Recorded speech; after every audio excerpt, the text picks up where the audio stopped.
Bonjour à tous. Apitech n'étant pas disponible, c'est moi, Etijo, qui vous présente l'épisode de cette semaine. Pour commencer, un anniversaire. En effet, il y a désormais 16 ans, le 3 avril 2007 à 13h13, l'arabe numéro 4402 pulvérise le record du monde de vitesse sur rail en atteignant la vitesse de 574,8 km/h, soit environ 160 mètres par seconde. Bien que des trains japonais et chinois soient allés plus vite entre-temps, ceux-ci ne respectant pas les règles, le TGV français détient toujours son titre. Vous en avez sûrement déjà entendu parler, un agent SNCF est mort ce 3 avril après avoir bu une mystérieuse mixture.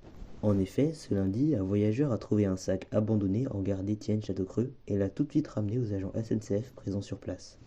L'un d'eux a ouvert le sac et dans celui-ci se trouvait une bouteille avec marqué Morito. Le soir même, aux alentours de 19h, 4 agents se sont retrouvés dans leur local pour se servir de ce Morito et boire un verre, au lieu de laisser le sac aux objets trouvés. Le premier à goûter a immédiatement recraché la boisson en disant que ce liquide était imbuvable et demandant à ses collègues de ne pas y goûter. L'agent a fait un malaise quelques minutes plus tard, puis est décédé. Ce liquide mystérieux, dont on ne connaît pas encore la composition exacte, contenait de la cocaïne liquide. Nous partons maintenant aux Pays-Bas où ce 4 avril à 3h30, un train à 2 étages reliant Leiden à La Haye avec environ 50 passagers à bord a déraillé près de la gare de Voorschoten. Le déraillement est dû à une grue que le train a percutée. Un de ces wagons a été projeté dans un champ et d'autres sont sortis des rails. Les habitants autour du lieu de l'accident ont expliqué avoir entendu une détonation très forte et certaines maisons auraient tremblé. Le conducteur de la grue a été tué et 30 personnes ont été blessées.